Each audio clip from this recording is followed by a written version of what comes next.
Odotus on päättynyt. Ensi syyskuussa Etelä-Pohjanmaan musiikkiopistolla Taideyliopiston Sibelius Akatemian nuorisokoulutuksen aivan liian pitkä nimi. Maakuntavierailulla musiikin hahmotustaitoja opettavat Ville ja Kalle!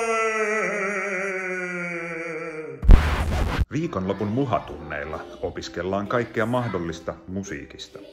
Laulaen, soittaen, säveltäen, improvisoiden ja peloten.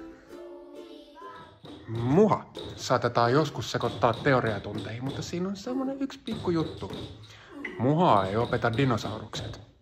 Ja me säästetään paperia. Musiikkia oppii musisoimalla. Tule Seinäjoelle. 20.–21.9. Nähdään siellä. Eikö se voi pyöriä tuohon samaan? Jaksatko sä leikata? Kyllä mä jaksan. Joo.